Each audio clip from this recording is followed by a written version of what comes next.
our next speaker for the day, before I go on to that, as I said, you can ask your questions on www.menti.com.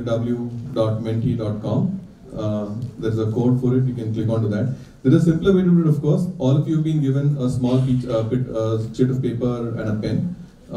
Lots of volunteers around, all of us are wearing our badges. You can call any of the crew here and hand over your question in a paper format to them, and they will pass it on to the person who's looking after the question and answer session. We'll have a question and answer session after 2 more speakers for the day.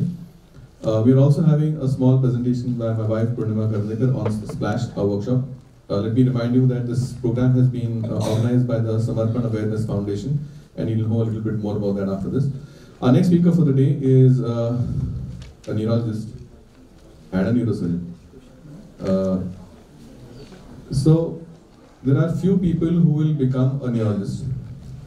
There are few people who will become a neurosurgeon. And there must be only one person that I know of personally who is a neurologist and a neurosurgeon. It gives me intense pleasure and a big honor to invite on stage Dr. Prithika Chary. May I please request Tanya to bring her up on stage. Give her a big hand.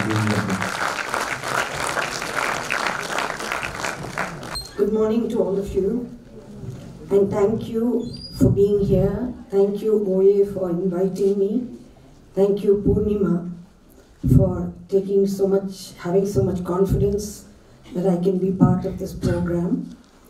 And thank you, God, for me being able to be here. You'll know as I go along why this extra special thank you is there. I also thank you all for giving me this opportunity to share my life's learnings with you today. I have had a blessed life. Like everyone's life, mine too was a roller coaster. There were ups, there were downs, there were twists, there were turns. But I'm extremely grateful that through it all, I've been able to stay on track. And for that, I really express gratitude. I'm also fortunate for another reason, because I found my purpose in life very early. From the age of 2 years, I wanted to be a doctor. So I played doctor, I acted doctor, I spent evenings and holidays volunteering with a doctor, worked hard, got good marks so that I could ensure my getting a medical seat. Unfortunately, many of us go through life not realizing our purpose. And so what we do is we start enduring life instead of enjoying life. And the overwhelming number of distractions, especially for youth today, there are distractions, there are involvements, there are influences, so many that you get further confused. And it's important for all of us, irrespective of age or stage, if you're not quite sure what your purpose is, slow down a little. Sit down, in solitude preferably, so that other people don't throw stuff into your head. And think about what your life is like. And ask yourself, are you living your ideal life? I do a lot of workshops, motivational workshops, stress management, improving brain potential, etc. But one thing I recommend in every single workshop is start your day and end your day with gratitude. We're all blessed with a lot of things, but we're so busy focusing on the things we don't have that we stop counting our blessings. And once a week, make an appointment with yourself. Sit down quietly, make the place beautiful, enjoyable, and very pleasant. If need be, sit in nature. And really think about what is it how you have lived your life, how you want to live your life, and what is actually happening with you at the moment. And I think just that little exercise, these 2 exercises, will actually transform your life. Because and remember, the graveyards are not sad places because dead people are buried there. It's because a lot of dreams are also buried there, unfulfilled dreams. Because people went through life, had dreams, but never did anything about it. Look at these young boys, the Pohewalas. They just went for it whole hog, and look how they're doing. And you could sense their energy, their enthusiasm, their joy. That is the way we have to live life. I became a physician. I took a PhD, then I did my DM neurology, and I was practicing as a neurologist. I was doing very well. I was in the Apollo hospitals. I worked in government service for a while, and everything was going very well. But then somewhere along the way I got frustrated, because in neurology, around 25% of the diseases have really big unpronounceable names, extremely expensive tests. And after that, we tell you, sorry, I have nothing to offer you. And this was really upsetting me, because I would go back home some days and say, I'm useless. What's the point of my being a doctor, a neurologist, neurosurgeon, whatever? I'm not really helping people. And if I had to continue to get joy in my work, I had to do something to change that. That is when I started focusing on a condition called epilepsy, which is Mirgi, convulsions, seizures, whatever you want to call it. Epilepsy is a condition where there is a lot of misunderstanding, lot of myths, lot of stigma, lot of marginalization, because people don't really understand the disorder. Also, it's a very dramatic thing which happens. It hinders your presence in society sometimes. And there's a lot of misconception that you cannot study, you cannot work, you cannot marry, you cannot have children. And it usually affects young people. So I said, okay, here is a brilliant opportunity for me to really feel fulfilled at the end of the day.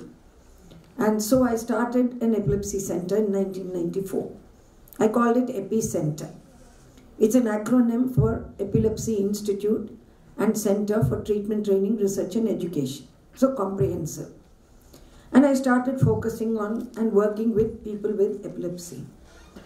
There were lots of challenges. When I wanted to start EPICENTER, and went and talked to my professors, because my entire savings was 5 lakhs at the time, and I was willing to sink it all. He talked about entrepreneurship. One of the things you do when you venture on your own kind of ambition, you have to be willing to take risks. And I thought I didn't have enough money. Let me see if I can raise money by asking my professors, my colleagues to join. Everybody told me I was insane. They said, you're crazy. So I'm fulfilling the entrepreneur criteria of being crazy. And they said, with a single disease in neurology, you want to have a specialization. You want to have a center. That's all nonsense. So whole neurology, we'll join you. Everybody discouraged me, except one professor, Professor B. Ramurthy. He said, I personally cannot help you, but I think it's a great idea, just go ahead. And I'll be celebrating the 25th anniversary of EPICENTER this June. The challenges just dissolved away because I had a passion for what I was doing. I loved what I was doing. I was enjoying changing the lives of people. And I know I've touched and changed thousands of lives. In fact, Oprah Winfrey asked her mentor, I want to do something to leave a legacy. And her mentor told her, you don't have to go and build a school in Africa or do anything like that for leaving a legacy. Every life you have touched is your legacy. And I think we have tried to do that so that we leave a legacy of people who have hope, people who are able to live their lives as much as possible as normal people in society. So once you know what really gives you joy and satisfaction, you'll find doing it with love gives you happiness. How do you recognize if this is what your purpose is? If there is something when you're doing, you don't even notice the time. It comes easily to you. You just sort of flow when you're doing it. That is your innate talent. So unless you slow down, stop, sit down and analyze it a bit, you will not recognize the area where your purpose may be. Some of us the earlier speakers, they found their purpose. They did MBA, engineering, this, that, and the other, and then they found their core purpose in life by doing something which gives them total fulfillment. So we need to spend some time. I was lucky. I knew what I wanted to be. God put me on this earth to be a doctor. But not all of us are very clear on our purpose. So try and identify your purpose. I had a happy childhood, and we all form certain blueprints by what we hear, what we model, and what we experience. If you grow up hearing that money is bad, rich people are bad, and you witness your parents fighting over money, or you have to live with poverty and everything you want in your life you're told you cannot afford it, what happens to you is your blueprint for money becomes one of lack. Even when you become very rich, you always feel you don't have enough, you feel insecure when it comes to money. But fortunately, blueprints can be rewritten. So through our creative karma workshops, we try to rewrite your blueprint. And I think your splash workshops are trying to do the same thing. And remember, the mind is extremely powerful and can manifest miracles if used well. I have had a great life doing what I love, giving and receiving love from so many, a life of abundance, getting what I want and need when I need it in the quantity I need it, whether it is money, help, support, or love. But to experience this, you need to look at your glass being half full rather than half empty. And a student once approached a Zen master and said, I want more from life. So what do you suggest I do? The master did not reply. You know, in Zen, very often these masters leave the riddle for you to solve. So he brewed some tea, he made himself a cup of tea, filled his cup to the right level, then put out a cup for the student and started pouring the tea and kept pouring. It was overflowing. And the student said, Sir, stop, the cup is overflowing. And the Zen master said, there is your answer. How many of you know the answer? We have to empty our cup periodically. We have to give of ourselves to the world. Then the universe will keep filling. So please understand, the power of giving is probably the biggest power in the world. Because when you care about others, your life automatically transforms. And we've had two speakers today. We've had two speakers this morning who have proved it to you. And I, in spite of challenges, I gave up a lot of things in order to make EPICENTER a success. And I can tell you I'm one of the happiest people on earth. Then there was a professor once who went to a class and he told the students, I'm going to have a glass jar here, some big pebbles, small pebbles, some sand, some water. He first put the big pebbles in the bottle right up to the top and asked the class, is the jar full? Everybody said, yes, it's full. Then he took the small pebbles and put it into that, and the jar accommodated the small pebbles. Then he asked them, is it full? They said, yes, it's full. Then he did the same thing with sand. Again, the sand was able to trickle and enter the gaps. Then is it full? Yes, it is full. Then he poured water. Water also could be accommodated in that. Then he said, this is the analogy for your priorities. When you put in the big pebbles first, they are the most important things in your life. They are your health, your family, your personal growth, and your personal well-being. The smaller pebbles are your work, your school, whatever. They are the less important things. The sand is all the distractions, all the waste stuff. And the water is what, when people try to pull you away from your dream and try to divert you. So he says, if you put in the sand and the water first, there's no place for the bigger pebbles or the smaller ones. So prioritize your lives. Focus on the important things. And let me emphasize again and again, I say this, that the most important thing probably you should focus on, especially the youngsters, throughout your life is your health. And as a doctor, I can't repeat it once too often. If you don't have health, all your dreams, your wealth, everything is useless because you cannot enjoy it. So focus on your health, focus on family, focus on relationships. Tell people whom you love that you love them. Tell them now, because suddenly they may not be there tomorrow. Tell your parents, tell your sisters, brothers, friends, whatever. Show them your affection, demonstrate your love. Don't say, I'll wait for this to happen, that to happen before I express my love. And if you do that, you'll find that your own personal life transforms. I have had a long and healthy life. I was not perfect, but I took reasonable care to nurture and care for myself. I was overweight, developed diabetes and hypertension, was not eating or exercising at optimum level. And then life happened. In 2016, it was a landmark year in my life because I was overworked, overstressed, faced loneliness, betrayal from many sources, and on the whole, lost my sense of purpose and became a bit depressed. It's very difficult to imagine a person like me being depressed because I'm this positive gung-ho person all the time. But something happened in 2016 which made me that way. I did not need to care about anybody in my immediate environment because I'm a single lady, I'm earning well, I'm economically independent in every other way, and I didn't really have to bother. I was thinking, okay, I've done all this, I've achieved all this, what's the point? What more is there? So in a way, it was happening because of my success. So understand that failure alone cannot pull you down. Sometimes success will pull you down because you just get tired of the success. It's a stupid way of reacting, but it did happen. And all this negativity, what did it do to me?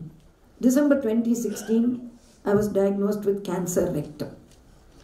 And I genuinely believe I brought it upon myself. Because that 1 year, I was not the real me. And not being, till 69, I've had a very good, healthy life. So what's a big deal? But it hit me and I got the rectum cancer grade 3. Fortunately for me, I'm a doctor, so I asked for a checkup and went, and we diagnosed it early enough before it spread to the rest of the body. Then I had to sit down and think, how am I going to see this through? Who is going to be with me? I have 2 elderly sisters whose health is in poorer shape than mine. I have lots of friends, lots of colleagues, but I have maybe 4 or 5 very close friends. I don't have 20, 30 friends. So I slowed down, I sat down and thought about how am I going to deal with this. The diagnosis of cancer did not scare me as much as how am I going to cope, which scared me. And I prayed, I meditated, I spent time in reflection. And I did not do that in self-pity or ask why me, but asked for guidance how to manage it. And then I set 3 guideposts. The first guidepost was that no matter who or how much they love you, they cannot suffer your disease for you. You have to face it. So the sooner you accept it, grasp it by the horns, do everything in your capability to overcome it, the sooner you're going to get it behind you. The second guidepost was, I've been very independent all my life and I don't usually ask for help for most things I manage on my own. In fact, sometimes I feel embarrassed asking for help because I feel I'm burdening somebody else. But the second guidepost which helped me through was I exposed my vulnerability to the world. Being vulnerable is not cowardice, it is courage. So I asked anybody, everybody for every kind of help. But I did not do that in a whining way and or a have pity on me way. I just clearly explained to them what I needed. In general, people around us are nice people. They want to help us. But sometimes they don't know how to help us. So we have to be very clear in expressing what we need and how we need it. I did that.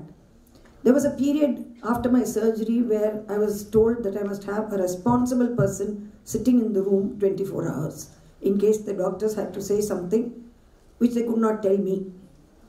And where will I go for such a person? I can't make, my sisters cannot sit with me every day and night for 10 days, 15 days and all that.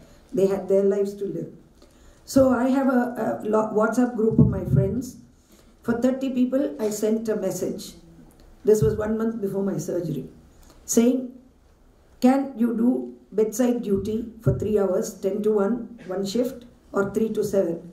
You will be given 24 hours notice. It will be after the 10th of August when my surgery will take place. I got back 25 replies.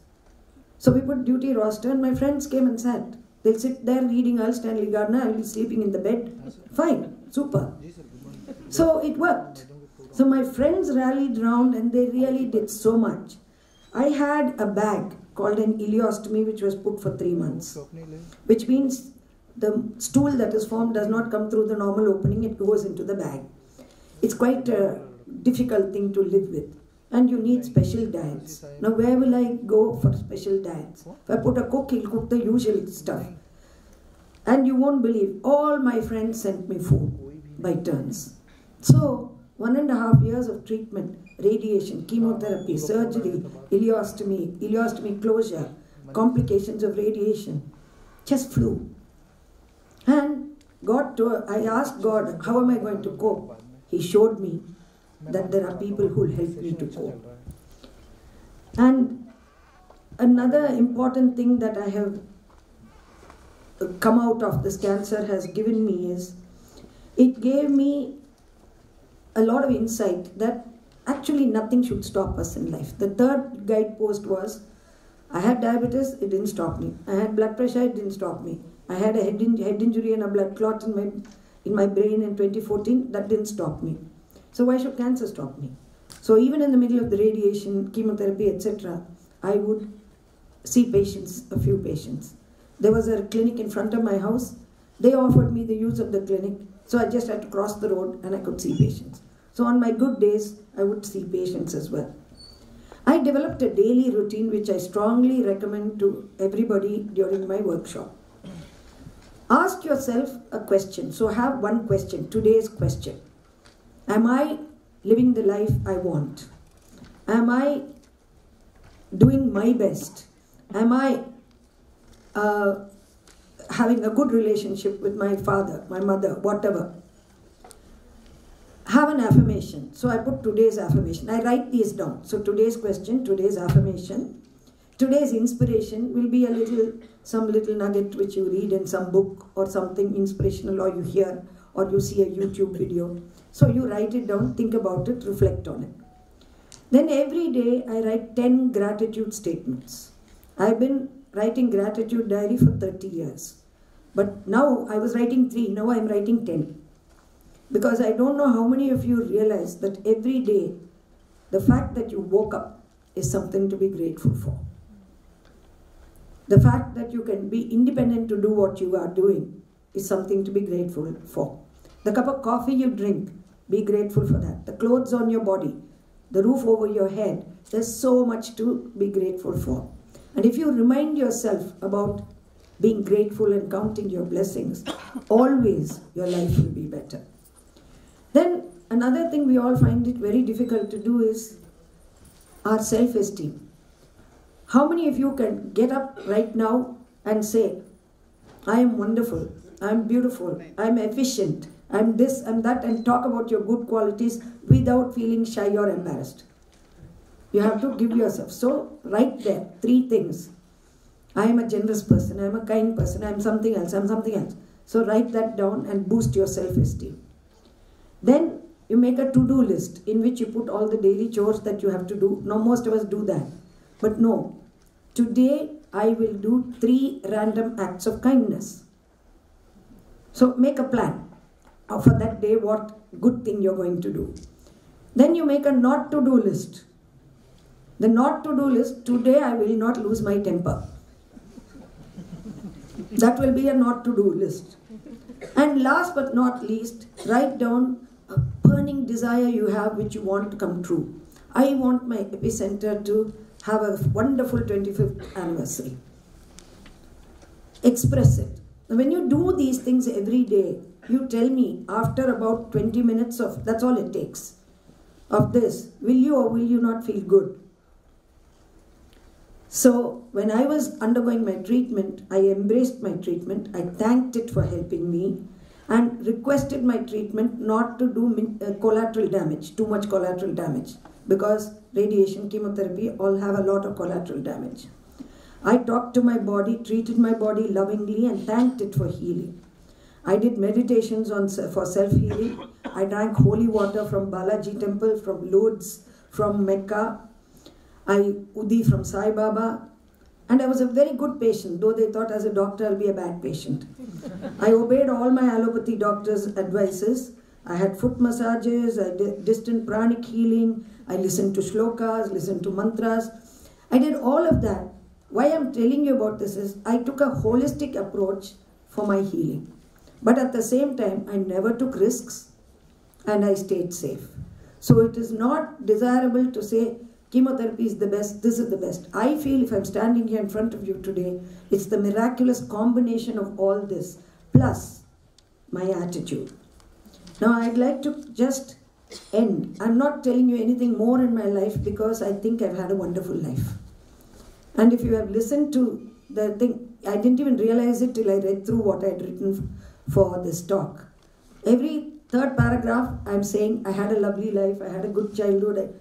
I seem to be grateful already. It's coming from the heart.